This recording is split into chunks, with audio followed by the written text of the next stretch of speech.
A crime ring, family style. She's the niece of the notorious Bonnie Parker. My aunt was known as that cute little blonde Bonnie. Then she connected with Clyde. Clyde Barrow was his uncle. Once Clyde had been accused of murder, he didn't turn back. Their grandfather was a lawman who hunted them. Two of the South's worst killers.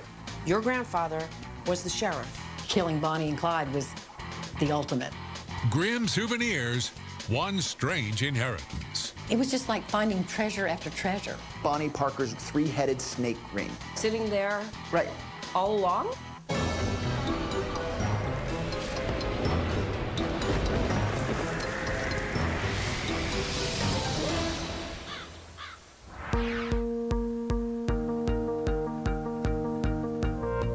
I'm Jamie Colby in Boston today, about to meet a family who have traveled up here from Houston to put their strange and historic inheritance on the auction block. My name's Debbie Wallaback Daly. My siblings and I grew up hearing fabulous tales about our grandpa, a Texas lawman whose claim to fame is that he came this close to nabbing Bonnie and Clyde.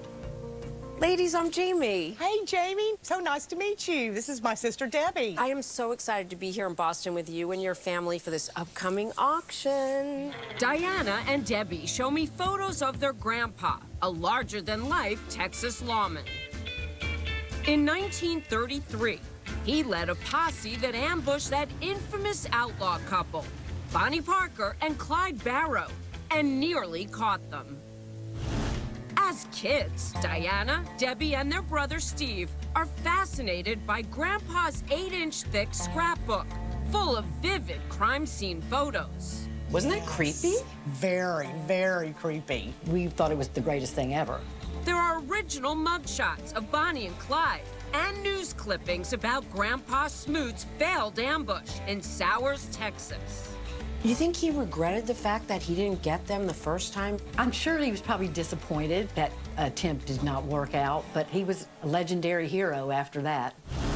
So, who was this legendary lawman? Richard Allen Smoot Schmidt, born near Garland, Texas in 1897, soon becomes the image of a long, tall Texan. How did Smoot get the name Smoot?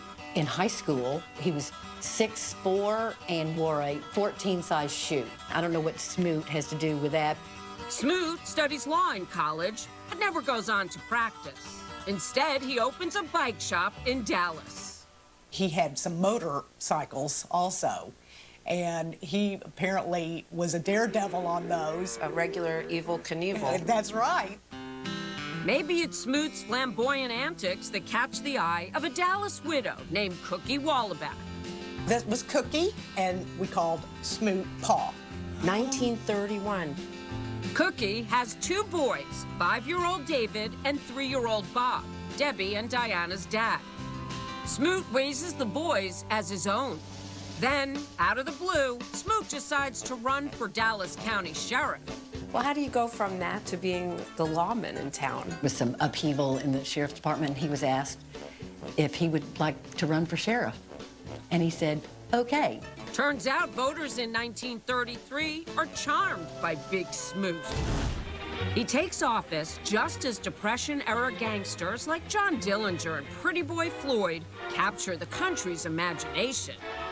The most notorious of all, Dallas's very own Bonnie and Clyde, who'd met as teens. Clyde offered her a cup of hot chocolate, and it was love from that on. We get the scoop straight from the family. Buddy Barrow is Clyde Barrow's nephew, and Raylene Linder is Bonnie Parker's niece.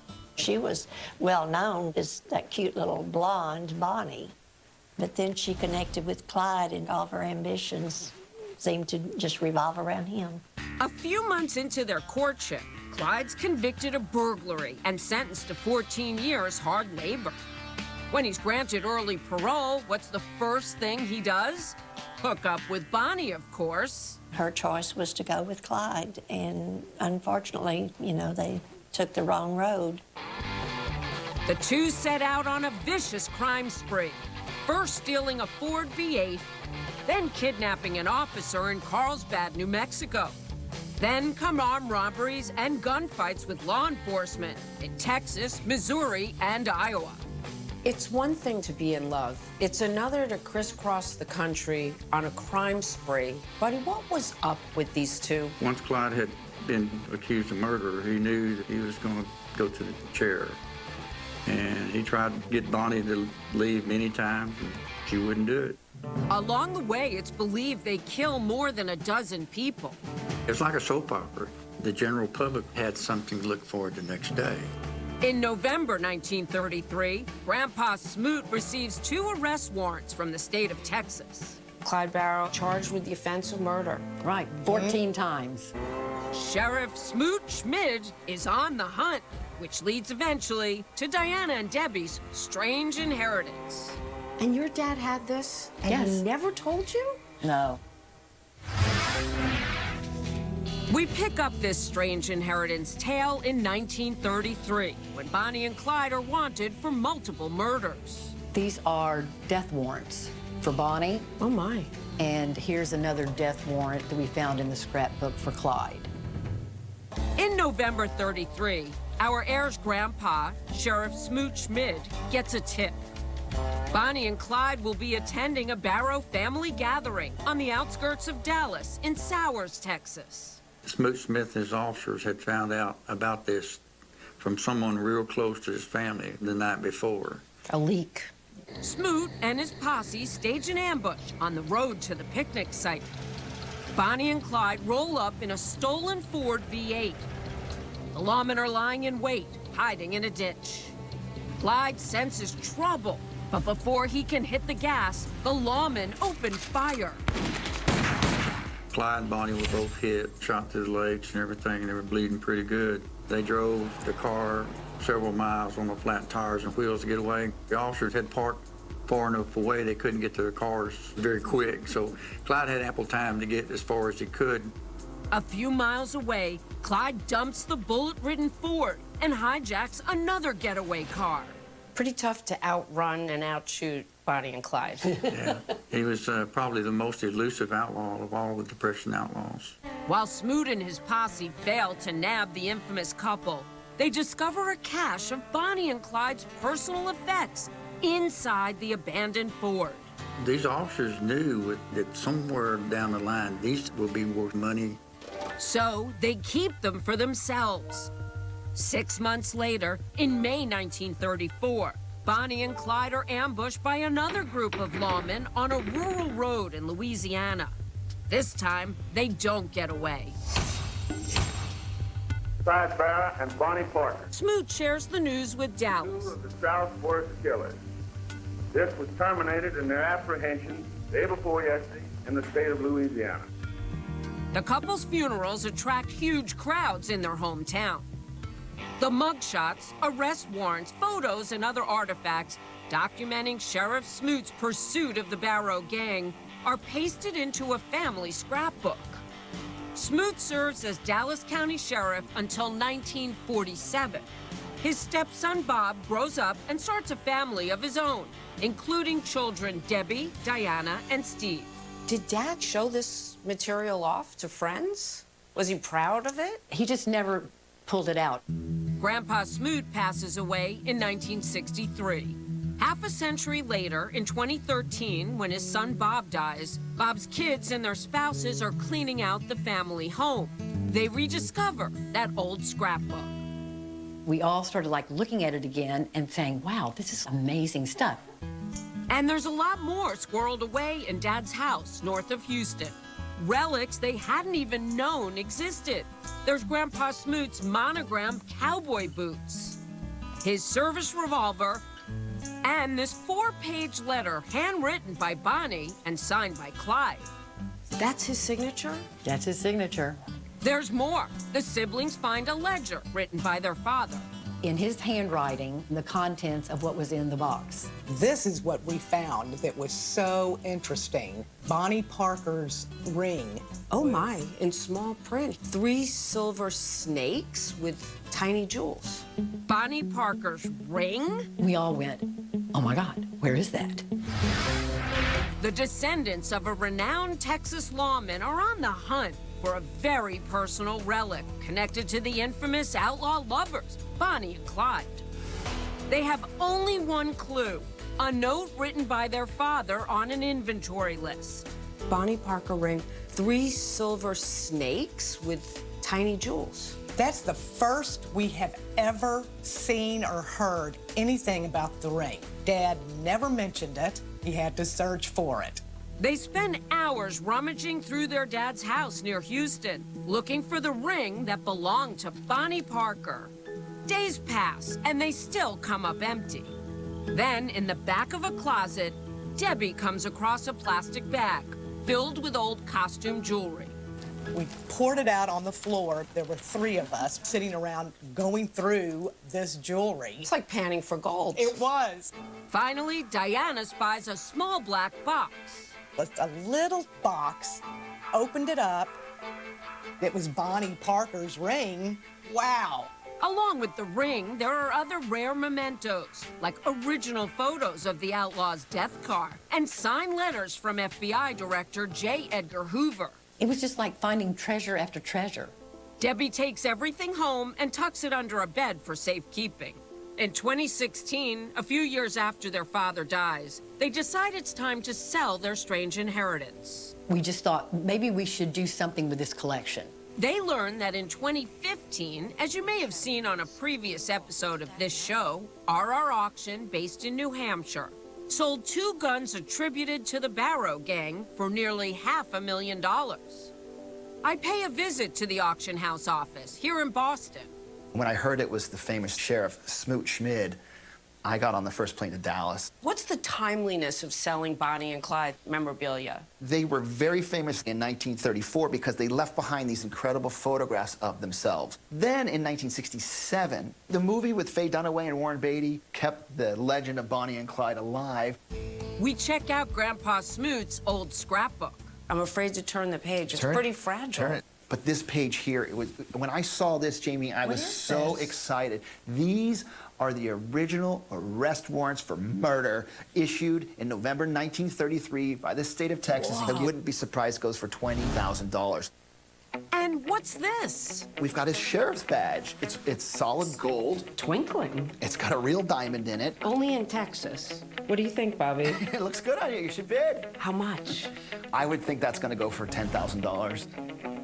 And more items for collectors to drool over, including that letter to a captured ex-gang member named Ray Hamilton, written by Bonnie and signed by Clyde.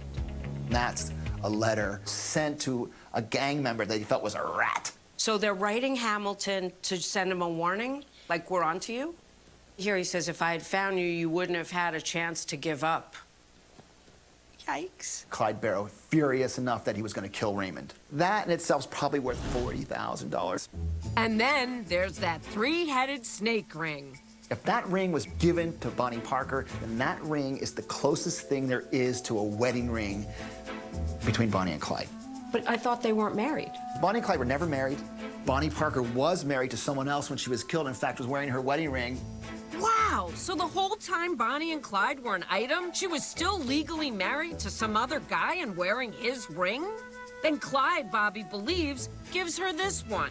Why wasn't she wearing it? I don't know why Bonnie wasn't wearing it when they had the shootout in Sowers in November 1933 when Smoot had the shootout. But I do know he lifted all these things out of the car. Could Bobby be right? Clyde's nephew Buddy believes so. In fact, he thinks his uncle could have actually made the ring himself when he was in Huntsville prison. Clyde made jewelry in Huntsville, and I've got a belt buckle he made while he was incarcerated. Wow, with a B? For Barrow? For Barrow. As for the strange ring, Buddy totally can see Clyde making it for Bonnie. Clyde was sort of a mythical guy. The snake is a symbol of eternal love. It looked like something he could possibly design. Next step, bring in a jewelry expert. David Bellman wonders if the insignia inside Bonnie's ring is another clue pointing to Clyde. It's hard to make out, but he says it might be a music note pierced with an arrow. Arrow, Barrow, get it? And that's not all. Come to find out that he was actually a self-taught musician. taught himself how to play the saxophone. In fact, Clyde was famously toting his sax in the car when he and Bonnie were killed. Quite a tale. Do you buy it? Will the bidders? Or is the auction house shooting too high? 6,000, now 6,500. Looking for 6,500. Now, back to Strange Inheritance. In Boston in June 2017, the heirs to legendary Texas Sheriff Smoot Schmidt are ready to sell their strange inheritance. It includes souvenirs he kept after a shootout with Bonnie and Clyde. Auction exec Bobby Livingston's expecting quite a haul. He's especially excited about Bonnie Parker's snakehead ring. That ring is the closest thing there is to a wedding ring between these two lovers. I wouldn't be surprised if that goes for well over $40,000, $50,000. We'll see. Then David Bellman, Bobby's jewelry expert, gets a new tip on that insignia in the band of Bonnie's ring. Tell me what you have discovered. It turned out that the hallmark inside that looked like a musical note was actually a shape of a U with an arrow that was a mark for a company out of Rhode Island that was actually manufacturing rings like this. I didn't get the slam dunk answer I was looking for. You do still believe it was Bonnie's? Yes. The great news is it was found in the car in Sowers and belonged to Smoot Schmidt, and he attributed it to Bonnie. Still, it's now doubtful the ring will go for the $50K Bobby had estimated. What about the other items? First up on the auction block. Sheriff Smoot Schmidt's service revolver. I have 3250 bid. Make it 3,500. Yes, 3,500. Fair warning. Sold 3,500. Next, Smoot's diamond-studded sheriff's badge. Number 2016. It starts with an absentee bid of $4,700 and quickly soars. Now 5,000 here, and now would you give 5,500?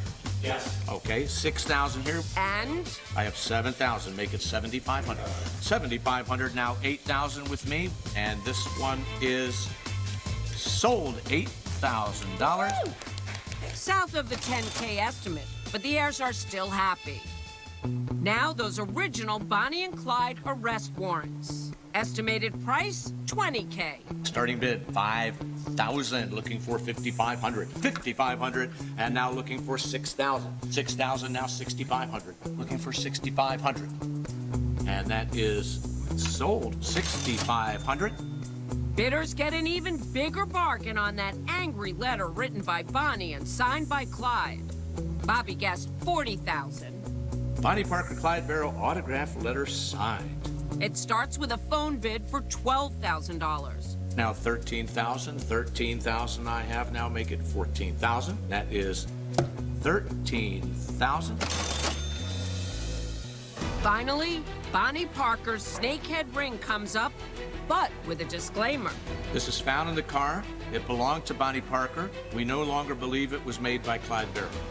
But some bidders are still interested. And I have 14,000 bid, make it 15,000. We have an absentee bid of 20,000 on this. I'm looking now for 22,000. We're gonna sell it at 20,000. Sold, $20,000. The final tally on the famous Texas lawman's collection, just under $100,000. Below Bobby's estimates, but still pretty good for a bunch of stuff found in Grandpa's closet. The family's not complaining. Very, very exciting. R&R did a great job. The Barrow family, meantime, predicts there could be more valuable relics on their way to the auction block in the years to come.